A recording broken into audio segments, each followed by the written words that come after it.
अभी वक्त हो गया 2 मिनट में देश की 9 बड़ी खबरें दिखाने का। आप पूरी तरीके से अपडेट हो जाएंगे। आइए देखते हैं। जम्मू कश्मीर के पहलगाम में हुए आतंकी हमले में सूत्रों के हवाले से खबर है कि 30 लोग मारे गए हैं। कुछ लोग बुरी तरह जख्मी हैं। घायलों का अस्पताल में इलाज चल रहा है। इस वक्त की बड़ी खबर। दूसरी बड़ी खबर, पहलगाम हमले में मारे गए सैलानियों में 2 विदेशी भी हैं। इस आतंकी हमले में इजराइल और इटली के एक नागरिक की मौत हो गई है। भारत में इजराइल के राजदूत रिवेन अज़ार ने कहा है कि जम्मू कश्मीर में हुए आतंकवादी हमले से दुखी और स्तब्ध हूं, जिसमें निर्दोष नागरिकों की जान चली गई। हम आतंकवाद के खिलाफ संघर्ष में सुरक्षा बलों के साथ हैं। इस सब के बीच में पहलगाम अटैक में शामिल 6 से 7 आतंकी पुलिस की वर्दी में आए। ये रिपोर्ट्स आ रही हैं। हमलावरों ने पहलगाम में सैलानियों से उनका धन पूछा और फिर उन्हें गोली मार दी। घाटी में हिंदुओं की इस टारगेटेड किलिंग से देश भर में नाराजगी है। पहलगाम में हुए आतंकी हमले की जिम्मेदारी कश्मीर रेजिस्टेंस ने ली है। उसने सोशल मीडिया पर पोस्ट लिखी और आगे भी इस तरह धर्म पूछकर पर्यटकों को टारगेट करने की धमकी दी है। सुरक्षा बल के सूत्रों का दावा है कि टीआरएफ की falcon squad group targeted killing के लिए बदनाम है। सूत्रों को कहना है कि फैल्कन स्क्वाड को हाल ही में बड़ी संख्या में एडवांस हथियारों की सप्लाई मिली है, जिनका इस्तेमाल अब हमलों में किया जा रहा है। इस हमले के बाद हाई लेवल मीटिंग के लिए गृह मंत्री अमित शाह श्रीनगर पहुंच चुके हैं। आज वो श्रीनगर में बड़े अधिकारियों के साथ सुरक्षा को लेकर बैठक करेंगे और कल सुबह पहलगाम में हमले वाली जगह पर जाएंगे। इससे पहले गृह मंत्री अमित शाह ने सोशल मीडिया पर पोस्ट लिखकर आतंकवादियों को चेतावनी दी। उन्होंने लिखा कि इस हमले में शामिल किसी भी आतंकी को बख्शा नहीं जाएगा। आतंकियों के खिलाफ हम कठोरतम कार्रवाई करेंगे। सऊदी अरब के दौरे पर प्रधानमंत्री मोदी ने पहलगाम आतंकी हमले की कड़ी निंदा की है। उन्होंने कहा कि दोषियों को सजा मिलेगी और जो भी इस हमले के पीछे है उसको छोड़ा नहीं जाएगा। प्रधानमंत्री ने कहा कि आतंकवाद के खिलाफ हमारी लड़ाई और मजबूत होगी। गृह मंत्री अमित शाह ने उनको घटना की पूरी जानकारी दे दी है। जम्मू कश्मीर के एलजी मनोज सिन्हा ने बताया कि आतंकवादियों के खात्मे के लिए एंटी टेरर ऑपरेशन शुरू कर दिया गया है। आर्मी और पुलिस की टीम ने मौके पर पहुंचने के बाद सर्च ऑपरेशन भी शुरू कर दिया है। उन्होंने कहा कि हमलावरों को भारी कीमत चुकानी पड़ेगी। पहलगाम टेरर अटैक केस में एनआईए भी एक्शन में आ चुकी है। एनआईए की टीम कल सुबह आतंकी हमले वाली जगह पर जाएगी। वहां पहुंचते ही केंद्रीय एजेंसी तुरंत इस हमले की जांच अपने हाथों में ले लेगी। सुरक्षा एजेंसियों को सूत्रों के मुताबिक पहलगाम आतंकी हमला पाकिस्तान की सोची समझी साजिश का हिस्सा था, यह जानकारी मिली है। पाकिस्तान ने लश्कर-ए-तैयबा और जैश-ए-मोहम्मद जैसे आतंकी संगठनों का इस्तेमाल किया, जो अब छोटे छोटे आतंकी ग्रुप बनाकर बेगुनाहों की हत्या कर रहे हैं। यह हमला अमरनाथ यात्रा शुरू होने से पहले किया गया है ताकि श्रद्धालुओं और पर्यटकों में डर फैलाया जा सके। आज पूरे देश की सबसे बड़ी फिक्र कश्मीर में हुए टारगेटेड टेरर अटैक को लेकर है। यह एक ऐसा आतंकी हमला था जिसके बाद कई सुलगते सवाल हर किसी के मन में हैं। क्या पहलगाम में आतंकियों ने हिंदुओं का नरसंहार किया? क्या घाटी में आतंकी हिंदुओं की टारगेटेड किलिंग पर उतर आए हैं? जम्मू कश्मीर में ऐसा आतंकी हमला इससे पहले आपने कभी नहीं देखा होगा। पिछले कुछ सालों में घाटी में जितनी भी आतंकी वारदातें हुई, उनमें ज्यादातर निशाने पर थे अप्रवासी मजदूर, वो लोग जो कश्मीर को संवारने के लिए अपना घर बार छोड़कर घाटी में काम करने आए थे। लेकिन ऐसा पहली बार है जब आतंकवादियों ने पर्यटकों से उनका धन पूछा और फिर हमला कर दिया। ये तस्वीरें जो आ रही हैं, ये लेटेस्ट वीडियो इस वक्त हमारे पास आ रहा है। ध्यान से देखिए, यह वहीं का है जिस जगह पर यह अटैक हुआ। पीछे गोलीबारी की आवाज, लोगों के चीखने चिल्लाने की आवाज।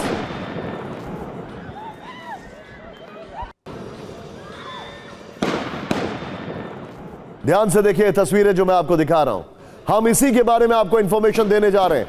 पीछे गोलीबारी की आवाज आ रही है। यहां पर एक टूरिस्ट जो हाथ हिलाकर वहां पर शायद लोगों को बुला रहे हैं, पहले अपना एक वीडियो खींच रहे थे, फिर उसके बाद वहां से चले जाते हैं। देखिए जरा, ये उनका पहले वीडियो रिकॉर्ड हो रहा था। आमिर सब करेगा। हम लोग बाल बाल बचे हैं, मगर परमात्मा रक्षा करेगा। बुजुर्गों का आशीर्वाद, भगवान की कृपा से जरूर बचेंगे हम।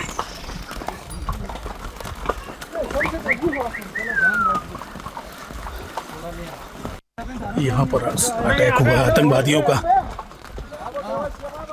हम लोग बाल बाल बचे हैं। मगर परमात्मा रक्षा करेगा।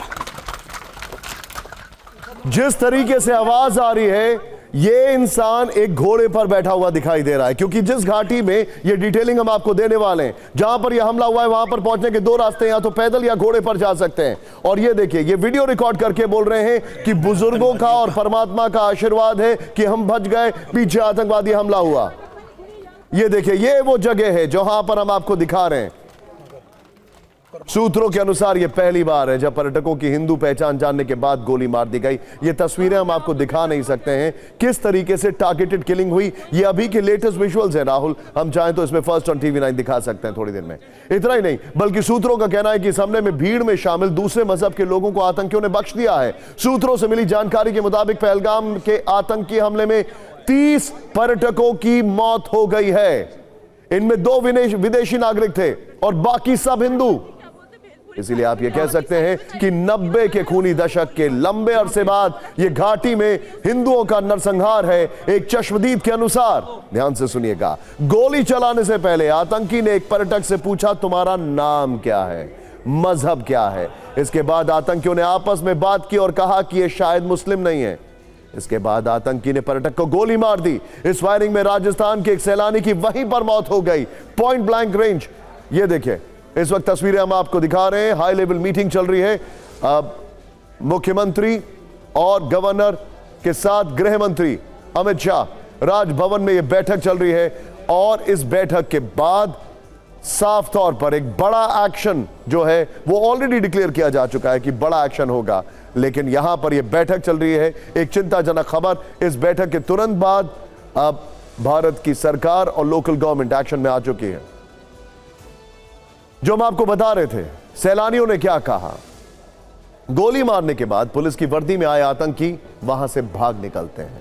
यह इंफॉर्मेशन भी हमारे पास है। पहलगाम में आतंकी हमले के बाद एक पीड़ित महिला पर्यटक ने PCR को फोन किया, उसने पूरा हाल बताया, कहा कि कई सैलानियों को गोली लगी है। उसने पुलिस वाले को यह भी बताया कि एक आतंकी ने धन पूछकर गोली चलाई। चश्मदीदों ने और क्या कुछ कहा, 50 सेकंड का ये वीडियो आप भी देखिए। ये पूरी घटना विचलित करने वाली है। इस आतंकी हमले के बाद अस्पताल में घायलों की भीड़ लग गई। अस्पताल में घायलों ने वो खौफनाक मंजर बयां किया जो उन्होंने अपनी आंखों से देखा। इनमें से ज्यादातर आतंकी हमले में मची भगदड़ के बाद घायल हुए। सैकड़ों की संख्या में सैलानी थे। कुछ ऐसे भी चश्मदीद हैं जिन्होंने बताया कि कुछ लोग मैगी खा रहे थे। वहां पर देखिए, अलग अलग जगह मैगी पॉइंट्स हैं। तभी अचानक गोलियों की आवाज से हड़कंप मच गया। कुछ लोग पहाड़ी से नीचे कूदने पर जख्मी हुए, जबकि कुछ लोग भगदड़ में दबने से जख्मी हुए हैं। आप खुद सुनिए इन घायलों की आंखों देखी।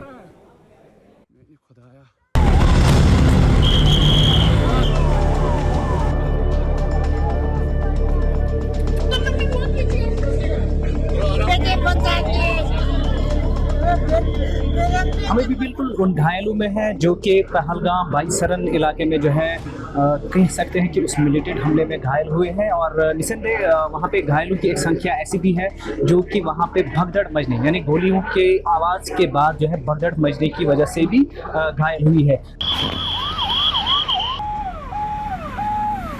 आप ये बताइए, कहाँ से हैं आप? गुजरात से। गुजरात से है, तो किस तरीके से जब आपने गोलियों की उनका शोर सुना तो कितना डर गए आप? और बहुत डर गया, बहुत डर गया। पहला फायरिंग, दूसरा, तीसरा, वैसे तो बहुत फायरिंग हो गया। जब एकदम भाग कर गया। तो डर की वजह से गिरे अब यहाँ बस लोगों को भागता हुआ देखकर भाग गए?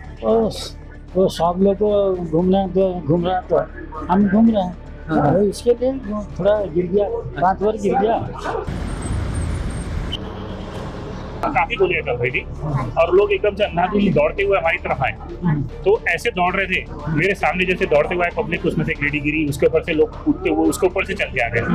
ऑटोमेटिक हथियार थे और कंटिन्यू चल रही थी, और एक आदमी नहीं था, ज्यादा थे ये लोग, क्योंकि एक आदमी इतनी कंटिन्यू गोलियां नहीं चला सकता है। आपने थोड़ी देर पहले 2 चश्मदीद महिलाओं का बयान सुना, उनका दर्द देखा, जो वो रोते हुए बता रही थीं कि कैसे आतंकी आए, उनके पतियों का धन पूछा और फिर जैसे ही पता चला कि वो हिंदू हैं तो गोली मार दी। उनमें एक महिला कर्नाटक से अपने पति के साथ कश्मीर घूमने आई थी। हमें उस महिला का वो वीडियो भी मिला है जो उनके कश्मीर पहुंचने के दूसरे दिन का है। पहले इन दोनों वीडियो को एक साथ देखिए। ये देखिए तस्वीरें अब आप। हमारा कश्मीर का दूसरा दिन है दोनों वीडियो में दिख रही महिला एक ही है। एक वीडियो में वो अपने पति मंजूनाथ के साथ खुश नजर आ रही है और दूसरा वीडियो आतंकी हमले के बाद का है। आपको बता दें कि इस आतंकी हमले में कर्नाटक से आए मंजूनाथ की भी मौत हो गई है। डल झील में घूमने का उनका ये वीडियो कश्मीर पहुंचने के दूसरे दिन का है। जरा आप भी सुनिए कि जब वो अपनी पत्नी के साथ कश्मीर की सैर पर थे तो कितने खुश थे। मैं मंजुनाथ शिवमोगा कर्नाटक से, हमारा कश्मीर टूर का दूसरा दिन है। कल हम बोट हाउस में ठहरे थे। बोट हाउस तो बहुत अच्छा था। अब हम शिकारा राइड कर रहे हैं। शिकारा राइड कर रहे हैं कश्मीर में। शिकारा राइड करवा रहे हैं मोहम्मद रफीक जी। धर्म पूछकर गोली मारने की ये तस्वीरें घाटी में धार्मिक आतंकवाद की एक अप्रत्याशित घटना। जिस तरह से आतंकियों ने इस घटना को अंजाम दिया उसके पीछे लंबी प्लानिंग और इंटेलिजेंस फेलियर साफ दिखाई देता। हमारे पास सूत्रों से यह भी जानकारी है कि जो घायल हुए उनमें गुजरात के 3 पर्यटक शामिल हैं, जिनके नाम हैं वीनू भट्ट, मणिक पाटिल और रीनो पांडे। 2 घायल पर्यटक कर्नाटक के रहने वाले हैं। इनमें से एक का नाम है अभिजीवन राव और दूसरे घायल का नाम है अभिजीवम राव, जबकि तमिलनाडु के घायल पर्यटक का नाम है सांतरू और ओडिशा के घायल पर्यटक का नाम है शशि कुमार। इसके अलावा महाराष्ट्र के 2 घायल पर्यटक का नाम भी सामने आ चुका है, एस बालाचंद्रू और डॉक्टर परमेश्वर। सूत्रों के मुताबिक इस टारगेटेड हमले के पीछे विदेशी आतंकियों का हाथ है और सूत्रों के अनुसार इस आतंकी हमले को 6 से 7 आतंकवादियों ने अंजाम दिया है। उन आतंकवादियों ने 2-2 की टुकड़ी बनाई हुई थी, अलग अलग जगह पर्यटकों पर अटैक किया। इन आतंकवादियों के पास ऑटोमेटिक राइफल्स भी थी। इन आतंकियों ने इलाके की कई बार रेकी भी की हुई थी। Excuse me. हमारे पास सुरक्षा एजेंसियों के हवाले से यह भी खबर है कि पाकिस्तान के आतंकी संगठनों ने अप्रैल के पहले हफ्ते में कश्मीर के कुछ टूरिस्ट प्लेस, खासकर होटलों की रेकी करवाई थी। यह रेकी 1 से 7 अप्रैल के बीच की गई थी। कश्मीर के इन टूरिस्ट प्लेस में पहलगाम के कुछ होटल भी शामिल थे और पहलगाम के जिस रिसोर्ट पर हमला हुआ वहां पर पहुंचने के लिए या तो पैदल जा सकते थे या घोड़ों से, और इसी बात का आतंकियों ने फायदा भी उठाया। इस घटना के पीछे भी पाकिस्तान के आतंकी संगठन लश्कर तैयबा पर सुरक्षा एजेंसियों को शक है। अब इस अटैक की टाइमलाइन से समझते हैं कि कैसे मिनी स्विट्जरलैंड कहे जाने वाले पहलगाम में आतंकियों ने हिंदू नरसंहार किया। आतंकियों ने यह हमला पहलगाम की बैसरन घाटी में किया है। ऐसी खबरें हैं कि सभी आतंकवादी पुलिस की वर्दी में आए थे या सेना की वर्दी में।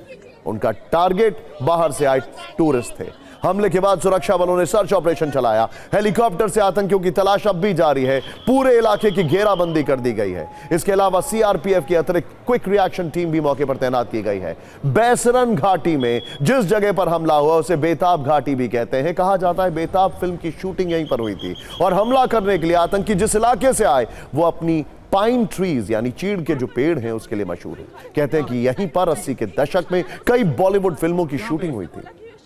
आतंकियों ने कायराना हमला पहलगाम में किया है, जो कि हिंदुओं की धार्मिक अमरनाथ यात्रा के बेहद अहम पड़ाव पर है। अमरनाथ यात्रा 3 जुलाई से शुरू होगी, जो कि 9 अगस्त तक चलेगी। इस आतंकी हमले से ठीक हफ्ता भर पहले अमरनाथ यात्रा का ऑनलाइन रजिस्ट्रेशन शुरू हुआ है। अमरनाथ यात्रा पहलगाम से होते हुए भी जाती है। अमरनाथ यात्रा पर जाने के लिए श्रद्धालुओं के लिए पहलगाम अहम पड़ाव है। पहलगाम से अमरनाथ गुफा के बीच की दूरी 190 किलोमीटर है। इस पवित्र यात्रा में कई अहम पड़ाव आते हैं। जहां हमला हुआ वो पहलगाम की बैसरन घाटी है। इसके एक तरफ पड़ती है अरू घाटी, फिर यात्रा के रूट पर पड़ती है बेताब घाटी। इससे आगे बढ़ते हैं और फिर आती है चंदनबाड़ी, फिर आती है पवित्र अमरनाथ गुफा। दरअसल पहलगाम से अमरनाथ यात्रा के लिए जाने वाला रास्ता दूसरे रूट की अपेक्षा लंबा तो होता है, लेकिन चढ़ाई ज्यादा नहीं होती है। इसीलिए लोग पहलगाम से अमरनाथ यात्रा करना ज्यादा पसंद करते हैं। मैं सीधे चलूंगा। इस वक्त हमारे खास मेहमान, हमारे सहयोगी और एक बहुत एस्टीम्ड पैनल इस वक्त हमारे साथ है। मेरे साथ सबसे पहले आपको स्क्रीन पर दिखाई दे रहे हैं जनरल डीपी पांडे। आपका स्वागत है सर, आपने सर्व किया है कश्मीर में, thank you very much. General के सिन्हा मेरे साथ हैं, thank you very much sir for joining us. मेरे साथ इस वक्त आपको दिखाई दे रहे हैं इरफान, मेरे सहयोगी। सबसे पहले इरफान से मैं क्विक टेक लेना चाहूंगा। इरफान, मुझे ये बताइए, अभी इस वक्त रात हो चुकी है, हर कोई जानना चाहता है कि सर्च ऑपरेशन कैसे अंजाम दिया जा रहा है। हर कोई ये जानना चाहता है कि जिस जगह पर यह घटना घटी वहां पर जाने के सिर्फ 2 ही रूट, 2 ही तरीके, पैदल और घोड़ा। तो फिर कैसे आतंकी भाग ना जाएं, उनको पकड़ा कैसे जाए, क्या कुछ चल रहा है ये बताइए पहले। देखिए बिल्कुल निशांत, आपने सही कहा, रात का समय हो चुका है, लेकिन रेनफोर्समेंट जो बुलाया गया था वो आसपास के इलाकों में तैनात है और यहाँ पर भी जम्मू कश्मीर पुलिस के जवान जो है वो यहाँ पर बैरिकेडिंग किए हुए हैं। ऑपरेशन को रात के लिए रोका गया है लेकिन रेनफोर्समेंट लगाया गया है। मुर्तज़ा थोड़ा पीछे चले, मैं आपको दिखाऊं पहलगाम में। अब मेरे पीछे इस तरफ देख सकते हैं कि यहाँ पर कैंडल लाइट प्रोटेस्ट यहाँ के स्थानीय लोगों ने शुरू किया है। आप सीधी तस्वीरें मैं आपको दिखाऊं निशांत, सोपोर, बारामूला, श्रीनगर, इन तमाम इलाकों में स्थानीय लोगों ने इस आतंकी हमले के खिलाफ विरोध जाहिर किया। सीधी तस्वीरें TV9 से हम आपको दिखाने का प्रयास कर रहे हैं। ये देखिए यहाँ के लोकल लोग जो है वो इस हमले के खिलाफ यहाँ पर प्रोटेस्ट कर रहे हैं। और ये कैंडल लाइट न केवल पहलगाम बल्कि साउथ कश्मीर के अन्य हिस्सों में, बारामूला, सोपोर, बांडीपोरा में देखने को मिल रहा है। आप देख सकते हैं इस हमले के विरोध में लोग कितने आक्रोश में हैं, वो निंदा कर रहे हैं इस हमले की, क्योंकि ये सीधा प्रहार जो है न केवल ये हमला पर्यटकों पर था बल्कि ये हमला जो है कश्मीर पर है, कश्मीरियत पर है और यहाँ की इकोनॉमी पर है, यहाँ के पर्यटन पर है। निशांत, ये सीधी तस्वीरें आप देख सकते हैं, ये तमाम लोग यहाँ जमा हुए हैं और इस हमले के विरोध में निशांत प्रोटेस्ट कर रहे हैं। ऐसा लग रहा है कि जिस तरह कश्मीर घाटी में लगातार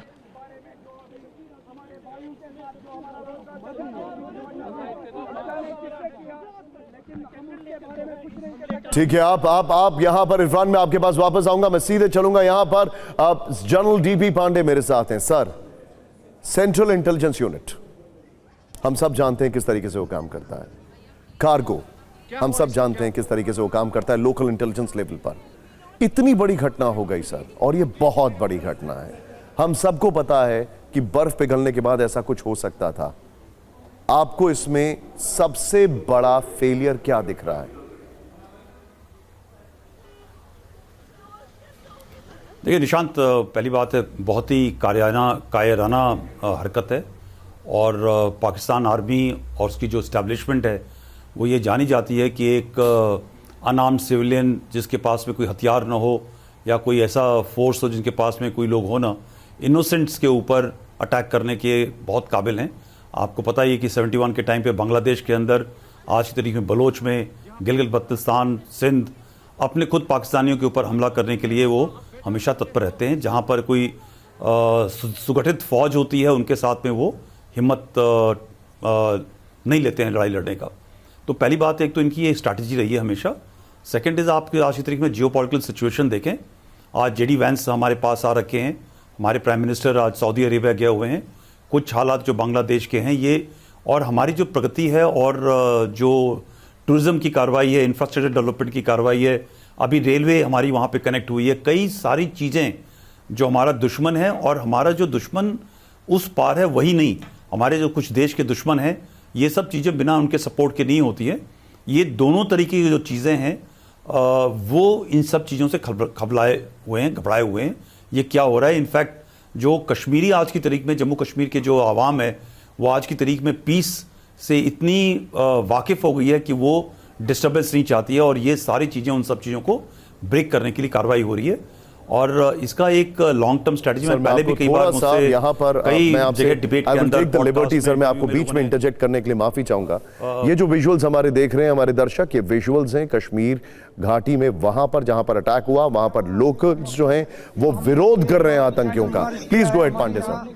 जमा होने का मकसद जो Pandey sir please go ahead. So you know, ये जो चीज़ें हैं मैं हमेशा बोलता रहा हूँ कि शांति है मगर शांत नहीं है।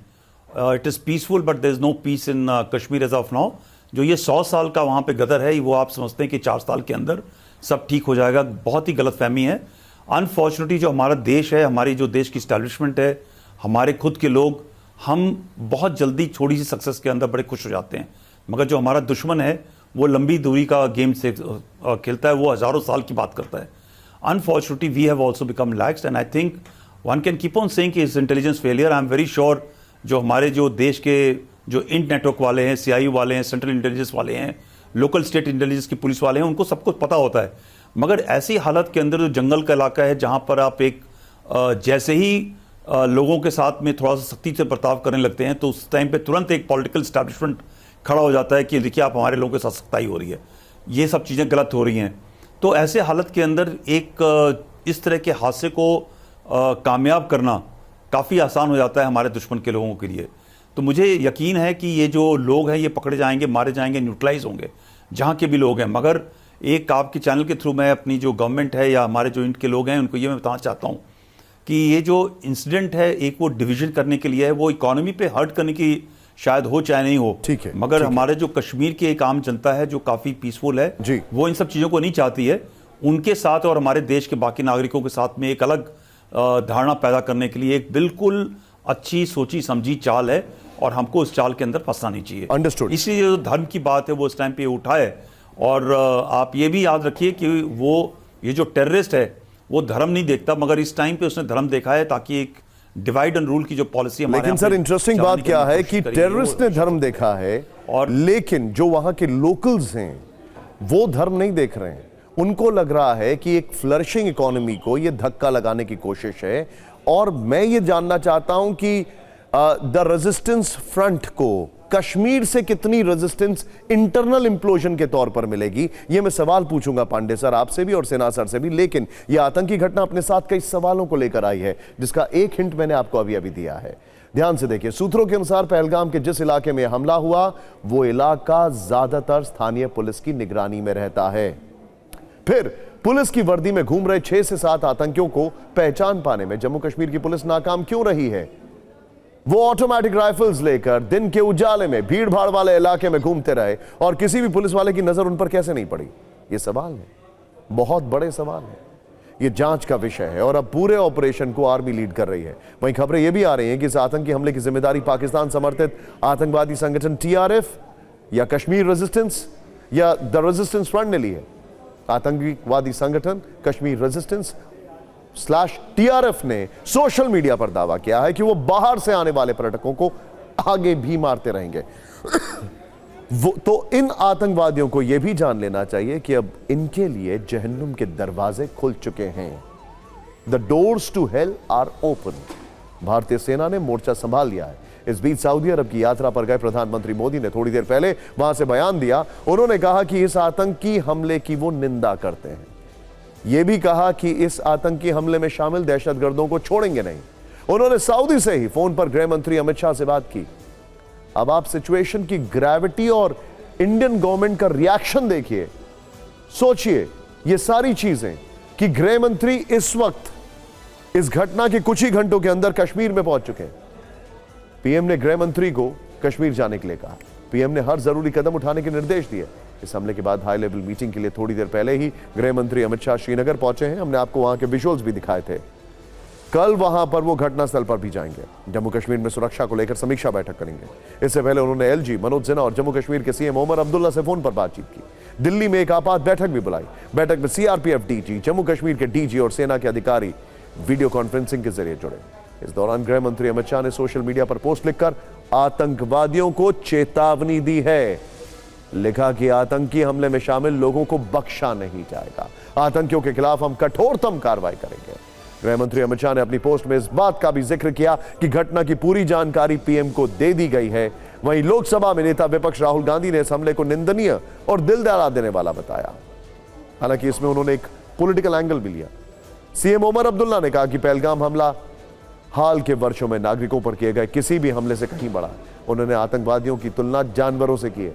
पीडीपी अध्यक्ष महबूबा मुफ्ती ने भी इस हमले की निंदा की और आतंकियों को कार कहा। जम्मू कश्मीर पीपल्स कॉन्फ्रेंस के नेता सज्जाद लोन ने कहा कि आतंकवादी कश्मीर के दुश्मन है और ऐसे लोग जहन्नुम की आग में चलेंगे। एलजी मनोज सिन्हा ने कहा कि जवानों का खून खौल रहा है, आतंकवादियों को बख्शा नहीं जाएगा। इस बीच जम्मू कश्मीर के डिप्टी सीएम सुरेंद्र चौधरी ने टीवी9 भारतवर्ष से बातचीत में कहा कि यह हमला बाहर से आए पर्यटकों पर नहीं बल्कि जम्मू कश्मीर के लोगों पर है। उनका यह बयान जरूर सुनेगा।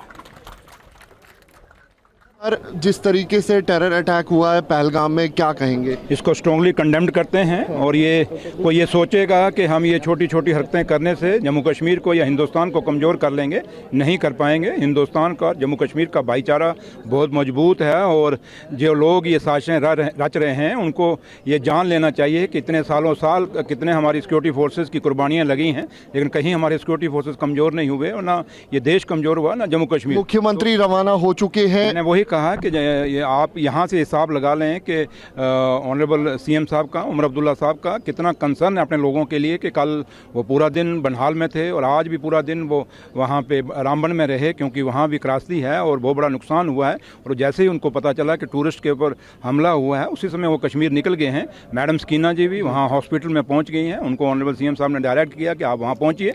तो लिहाजा सरकार बड़ी सचेत है और सरकार उन लोगों को वार्न करती है कि आप ये चीज़ें बंद कर दीजिए, ये चीज़ें जम्मू कश्मीर में ना चलेंगी ना। हमारे जितने भी दर्शक हैं, बी ऑन स्टैंड बाय। इस वक्त वहां का एक लेटेस्ट वीडियो आ रहा है, देखिए जरा। लोग छिपे हुए हैं, ये वहां का वीडियो है। गोलीबारी की आवाज भी एम्बुलेंस सब करिए राहुल जरा। मुझे कितने मारा जाएगा, ऊपर नहीं होगा, सिर नहीं उठाइए वरना मारा जाएगा। ये देखना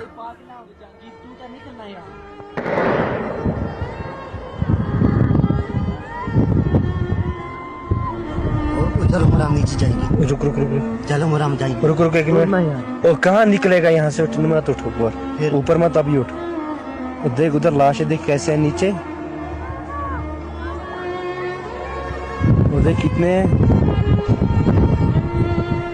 मारा जाएगा, ऊपर नहीं होगा। यहां पर यह कहा जा रहा है कि देख उधर लाशें कितनी हैं, देख। ये वीडियो जो मैं आपको दिखा रहा हूं, मैं इसको ट्रांसलेट करता हूं आपके लिए।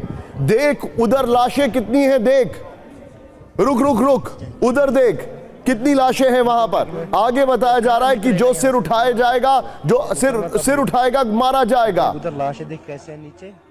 ये ध्यान से देखिए, ये बहुत दूर से वीडियो बनाया गया है। इस घटना से कम 50 मीटर की दूरी लग रही है ऊपर नहीं होगा। और वहां से ये वीडियो बनाया गया है। पीछे म्यूजिक बज रहा था और गोलियों की आवाज आ रही है, चीखने की आवाज आ रही है। और जो वीडियो बना रहा है वो कह रहा है कि देख देख देख वहां पर देख लाशें कितनी हैं। और अपने बगल में जो खड़ा है उसको बोल सिर मत उठा, क्योंकि जो सिर उठाएगा मारा जाएगा। ऊपर मत अभी उठ, ऊपर मत अभी उठ।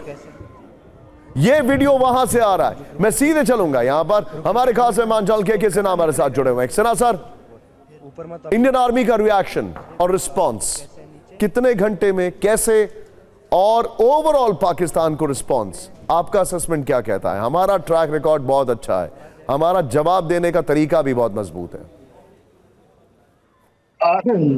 देखिए निशान जी, मैं आपसे शायद वाकिफ न रखूं, मुझे आप क्षमा करेंगे। No problem. टोटली देखिए हमारा जवाब देने का रिस्पांस मैं नहीं मानता हूं कि बहुत अच्छा है। हम टोकनिज्म करते हैं। मैं बहुत आक्रोश में हूं। 30 लोग मारे गए हैं, उसका छन छन करके नब्ज बढ़ती जा रही है। या पहलगाम जो गए नहीं है, जिनको टरेन नहीं पता है, ये 3rd टियर में पड़ता है हिमालयन रेंजेस के पास, ये पीर पंजाल से बहुत दूर।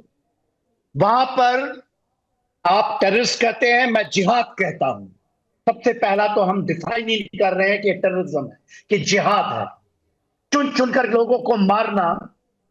और इसके पहले 2 दिन पहले पाकिस्तान से आवाज उठती है उनके चीफ का, तो 2 नेशन थ्योरी में, और उसको धर्मों के आधार पे बांटा गया है।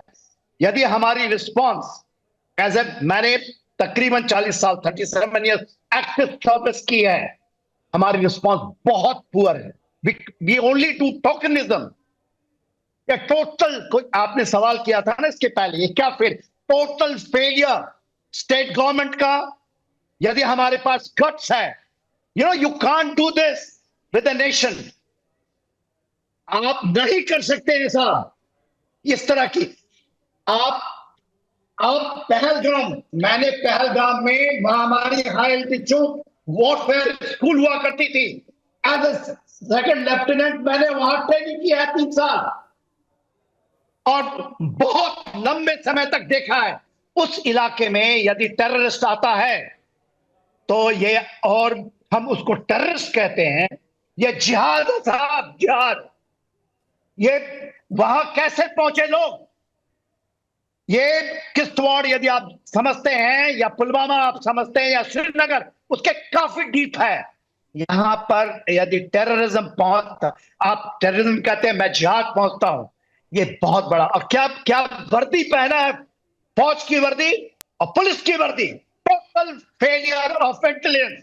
इसमें सुरक्षा बल के लोग, मैं डायरेक्ट उनके ऊपर हैंड फिंगर उठाता हूं। They are not doing the job. ये नहीं हो सकता। आप केवल डेमोक्रेसी के नाम पर, जबकि सिचुएशन नहीं, आज वहां प्रेसिडेंट रूल होनी चाहिए। वाई डेटरेंस ऐसे नहीं होता। डेटरेंस करने वाला हम बात करते हैं टीआरएफ की, टोटल रेजिस्टेंस फ्रंट, लश्कर तोयबा, और हम इसमें गुम जाएंगे। रियासी में इस तरह की अटैक हुई थी जब आपके जनरल इलेक्शन के बाद, उसके बाद हमने कुछ नहीं किया। हाँ, वहां पर एनआईए पहुंच जाएगा, उसकी जांचें होंगी, कुछ नहीं होता।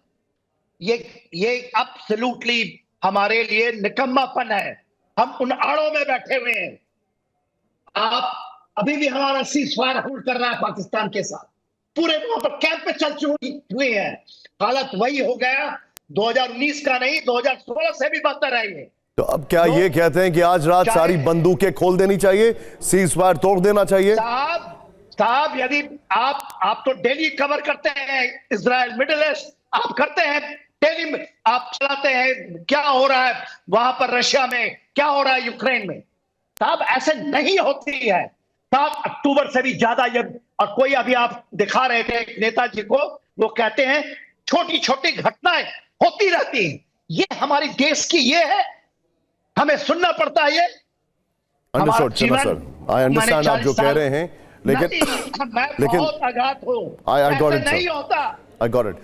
सर थोड़ा we are short of time sir. आपने जो पॉइंट रखा है मैं उसको अपने दर्शकों को बता दूं। जनरल के सिन्हा का सीधे सीधे कहना है इस पूरी घटना के लिए सिर्फ एक ही डिटरेंस है, गो ऑल गन्स ब्लेजिंग, पलटवार करो, जो इजराइल ने किया, उनका यह कहना है। और इस बीच अब जनरल पांडे हमारे साथ है, उनका यह कहना है ये फेलियर है, लेकिन अब हमें इससे निपटने की पूरी तैयारी करनी पड़ेगी। अब दिल्ली में वक्फ कानून पर आज हुई मुसलमानों की नई लड़ाई की फिक्र। इस खबर की शुरुआत मौलानाओं के वक्फ बचाओ सम्मेलन से, जिसका आयोजन दिल्ली के तालकटोरा स्टेडियम में पूरे तामझाम के साथ किया गया। कई विपक्षी दलों के प्रमुख नेता इसमें शरीक हुए। हालांकि कांग्रेस का एक भी नेता मंच पर नहीं दिखा। इसकी वजह हम आपको आगे बताएंगे, लेकिन देखा जाए तो वक्फ पर छिड़ी लड़ाई के बीच एक तरह से मुस्लिम समुदाय का यह शक्ति प्रदर्शन था, जिसमें भड़काऊ शब्द बोले गए, धमकी भरे भाषण दिए गए, वो भी तब जब मामला कोर्ट में चल रहा है। संसद में व्यापक विमर्श के बाद कानून पर राष्ट्रपति की मोहर लग चुकी है, लेकिन मौलाना किस कदर आग उगल रहे हैं हम आपको दिखाएंगे। All India Muslim personal law board के सदस्य रफीउद्दीन अशरफी मुस्लिमों को सर काटकर पेश करने के लिए उकसा रहे हैं। सोचिए, दूसरा नाम है अजमेर दरगाह में सचिव सरवर चिश्ती का, जो कह रहे हैं कि अब तक वो पंक्चर बनाने वाले थे, लेकिन अब वो पंक्चर करेंगे। एक नाम पूर्व सांसद मोहम्मद अदीब का है। उनका कहना है कि पुराने हमले तो बर्दाश्त कर लिए, लेकिन आगे ऐसा नहीं होगा।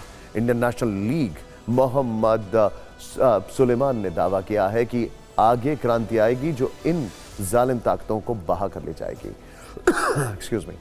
वहीं शिया धर्म गुरु कल्बे जव्वाद तो सऊदी अरब और गाजा को इस मामले में घसीट लाए। उन्होंने कहा कि गाजा के कत्लेआम पर कुछ नहीं बोलने वाला सऊदी अरब नेतन्याहू को भी गले लगा लेगा। आपको बता दें कि इस वक्त पीएम मोदी सऊदी अरब के दौरे पर हैं। शायद कल्बे जव्वाद का इशारा उन्हीं की ओर था। संशोधित वक्फ कानून के खिलाफ यह कार्यक्रम मुस्लिम पर्सनल लॉ बोर्ड ने आयोजित किया था, जहां मुस्लिम समुदाय को के सामने आक्रोश दिखाया गया। वक्फ कानून विरोधी इस कार्यक्रम में समाजवादी पार्टी के सांसद धर्मेंद्र यादव, आरजेडी सांसद मनोज झा और एआईएमआईएम के सांसद असुद्दीन ओवैसी ने भी शिरकत की। ऐसा लग रहा था कि कांग्रेस के नेता भी आएंगे, लेकिन मंच पर इस पार्टी से कोई भी मौजूद नहीं था। हमारे संवाददाता कुमार विक्रांत को सूत्रों से इसकी इनसाइड रिपोर्ट पता चली है। सूत्रों के मुताबिक कांग्रेस का यह मानना है कि वो इसके खिलाफ पूरी ताकत से लड़ रही है। संसद में उसने विरोध जताया। सुप्रीम कोर्ट में पहली याचिका कांग्रेस के सांसद ने दाखिल की। तो ऐसे में किसी मंच पर जाना कोई मायने नहीं रखता। चलिए अब आपको दिल्ली के तालकटोरा स्टेडियम में हुए जलसे की कुछ हाइलाइट्स दिखाते हैं।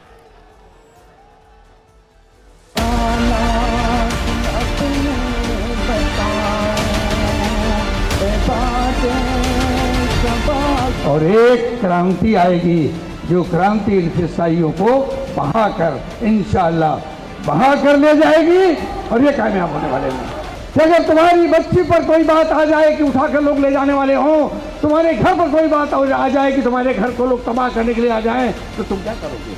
हमारी इज्जत नफ्स और मुल्क की, हमारी वाबस्तगी का एहसास जाग बेदार हो जाए, तो इंशाअल्लाह फतेह हमारी होगी।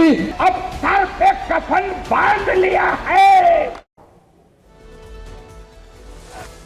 वहां पर मोहम्मद बिन सलमान से या हबीबी बोल के मिलेंगे और भारत में आकर बोलेंगे कि इनको कपड़े देखकर पहचानो कि क्या मदीने शरीफ में रसूलुल्लाह सल्लल्लाहु अलैहि वसल्लम के रोजे मुबारक के आगे एक बहुत बड़ी बिल्डिंग है जिसमें लिखा हुआ अंग्रेजी में वफ़ उस्मान बिन अफ़्फ़ान रज़ी अल्लाह ताला अन्हु। वो पूछ ले जब सऊदी अरब जा रहे हैं तो गले मिलते पूछ ले हबीबी ये सही है क्या?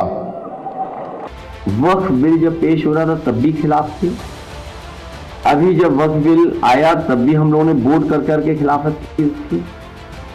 सुप्रीम कोर्ट में भी सब लोग चले गए हैं। सरकार के लोग समझाने निकले हैं गाँव घर घर मोहल्ले, तो ये समझाने की जरूरत पड़ रही है। ये एक्सरसाइज तो पहले भी करनी चाहिए थी। 9,72,000 से ज्यादा वक्फ संपत्ति हिंदुस्तान में है, लेकिन हिंदुस्तान के गरीब मुसलमानों के लिए कोई काम नहीं आ रहा है।